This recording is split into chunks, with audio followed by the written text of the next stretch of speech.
Hello everyone! Finally, episode 36 of Skibidi Zombie Universe got released yesterday. And man, it was definitely one of my favorite episodes so far.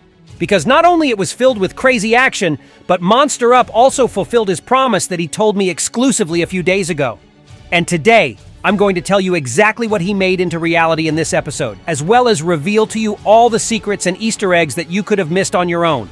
And what's even more important, we will learn even more secrets from this episode as our team finally reached the purple core, but their struggles were only about to start. Will our team going to successfully get the Atlantis core? And will it help them to win the whole war against Dave and the zombie virus? Is Speakerwoman infected? And is it Speakerwoman at all? Or someone is trying to fool us? And most importantly, will Plungerman really become possessed by the plague doctor? Or will he find a way to overcome his worst fear? If you want to know the answers to all these questions, then get your tea and snacks ready and prepare to watch this video to the end, because it's going to be awesome. Let's go! But before I'll start digging into episode 36, let me remind you real quick about the events of the previous episode so you won't get too confused about what has actually been going on. So the 35th episode begins with G-Man unleashing a powerful wave which drains his energy, leaving him in a much more weakened state. Despite this, he successfully petrifies the Astro Juggernaut before he can turn into zombie. However, the heavily mutated Titan TVman survives and leaves this place, so we can definitely see him again later. Titan Siren also manages to stay alive, and he still tries to resume battle with G-Man, but he gets captured by the yellow portal created by the Knight who arrives to help Jimmy. Accompanied by Plungerman and Skibidi, the Knight reprimands Jimmy for using the Hephaestus core incorrectly, while also warning that such a misuse could destroy the owner. The Knight demonstrates proper core usage with his axe, which equipped with the red core, and extracts the Hephaestus core from Jimmy, placing it in a protective shell. Then G-Man gets carried away by the cameraman medics, so we won't see him for some time. And I believe that Jimmy might receive upgrades to use the core safely in the future, potentially making him partly robotic. Then our renewed team moves to a new location reminiscent of episode 67 of Boom's original series. They encounter a lurking entity that looks similar to the infected Titan TV man, hinting at the plague doctor's influence. Plungerman also starts suffering hallucinations caused by Dave, who seems to be establishing a sinister connection with him. Then the team discovers an unfinished Skibidi robot project. Meanwhile, Plungerman almost loses control and attacks his best friend Skibidi due to the plague doctor's influence, but regains his senses quick enough. And then Speakerwoman appears as she's marked with a green cross indicating of her betrayal by the Speakermen.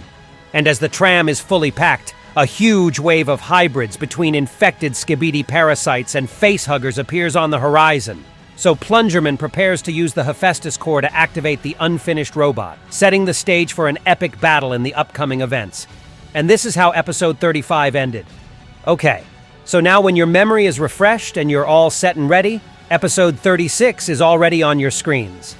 But before I'll dive into actual analysis, let me remind you to give this video a like and subscribe to my channel if you like the content I'm making, because I really appreciate your support. Okay, so if you are subscribed now, let's get back to the episode.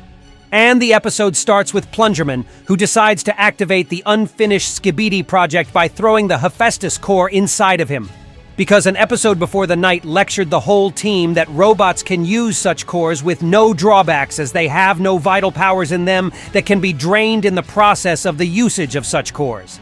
And right now, the activation of the huge, freaky robot seems to be the best decision for our agents when the huge swarm of head crab monsters is about to crush into them. And this plan works as a charm, and the robot gets activated almost immediately with the creepy smile on his face. The eyes on his different heads start glowing in different colors, and then this robotic duo begins to stomp into the ground with their huge metal claws. And of course, the design of this robot reminded me a lot of Dr. Octopus from the Spider-Man movie series. Plus, I think that the faces of this robot, which are resembling a skull in some parts, is also a reference to the Terminator movie franchise, and I also found it funny how the head on the left was smiling while the second head's lips were turning downside. Maybe it is a reference to comedy and tragedy antique masks, I don't really know. Okay, and then the head with the bright red eyes paid its attention to Skibidi, and as our guy is a Skibidi toilet, the robot identified him as an ally immediately. But when the robot switched to the crowd of head grabbers, it considered them to be identified, even though they were partly Skibidi toilets as well. So the robot seemed to be thinking whether it should consider them as enemy targets or not. But after such a short pause, he smiles happily and opens fire after all. And it seems to me that this guy was into hibernation mode for a really long time, so he was even delighted to finally have some warming up for his big guns. So the robot starts blasting from all of its guns, and apparently they were shooting the bird shots, which is a really perfect choice for the crowd control, especially considering the fact that the crowd consists of smaller and dexterous enemies. The bird shots seem to be working pretty well, but then the robot decides to do something even more effective and puts its claws into use so that it just flips large portions of these freaks into the air. And while they were in such position in slow motion, the robot unpacks another of his weapons. This time, the huge flow of flame coming right out of its core, which fries all of these guys to the crisp. Oh man, this unfinished project of Skibidi toilets is really freaking good. Although I also think that the power of the core could make its attacks even more powerful and the level of intelligence much higher. But at the same time, it seems to be truly unhinged, which is also quite dangerous for the agents themselves, as it has the power of X-18 right not. Then it grabs one of the head crabs with his claw, and draws closer to its smiling face as the freak is writhing in pain or maybe just fear. And then the robot eats him like a salty, crunchy snack. And to tell you honestly, guys, now I want to have a bite at something too. Okay, and while the smiling head was satisfying its appetite, the second gloomy head decides to put out the ult abilities of their body and gets two of their opened claws in the front, and then activates them like the blades of a trimmer. And I bet they just mistook the crowd of head crabs in front of them for grass and decided to trim them a little bit. And while the rest of survived mutants were running for their dear lives, we are getting transferred to another action scene, which now features not only Speakerwoman and PLUNGERMAN, but the rest of their team as well. And let me tell you one thing, guys, the camera work in this action scene was just insane.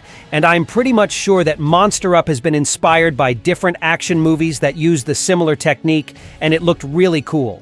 So we see how Skibidi and another Skibidi toilet were fighting back-to-back against multiple enemies, while Plungerman was using the gun and eliminating the mutants one by one.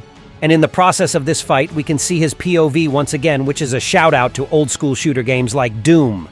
And then Plungerman throws his gun to Speakerwoman's hands, and man, let me tell you once again how great and creative the camera work in this scene is. Especially the moment when Plungerman throws her additional clips to reload her gun in slow motion. And don't even get me started on the frame with the bullet crushing into the head crab's skull. I wish more Skibidi multiverses could be just as creative as MonsterUp's regarding such things. And by the way, this whole scene is also a reference to the fourth part of Bad Boys movie series, and MonsterUp told me that we should expect such a reference in the past, and I'm glad that it came true. Meanwhile, Plungerman switches to the assault rifle, which can also be used as the detonating bomb when used completely, apparently. So, yeah, our team is really packed in terms of different equipment, so they seem to be prepared well enough for this trip. And meanwhile, we see how the robot was having a lunch all this time, and unfortunately, when all the mutants were done for, it decided to switch to the different menu. And it seems like Plungerman is also on the list, as he is not a Skibidi toilet but a member of the Alliance. So the robot counts him as the enemy. And while Skibidi desperately tries to stop this mechanic psycho from chasing his friend with deadly claws, his commands doesn't seem to work on the mad robot at all. And by the way, did you notice how it marked Speakerwoman as unidentified instead of an enemy? That's definitely not a good sign at all, considering how he marked zombies as unidentified. Could that mean she's infected as well? Or maybe there are even crazier things that are going on.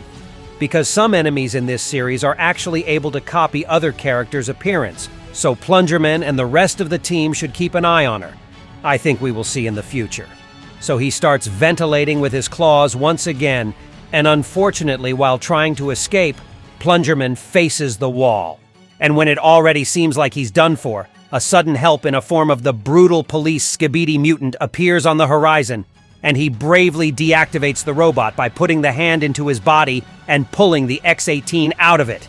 And unfortunately, our brave comrade paid with his own hand for that act, which was consumed by the core, and in order to save the rest of his body, the police mutant had to cut his hand completely.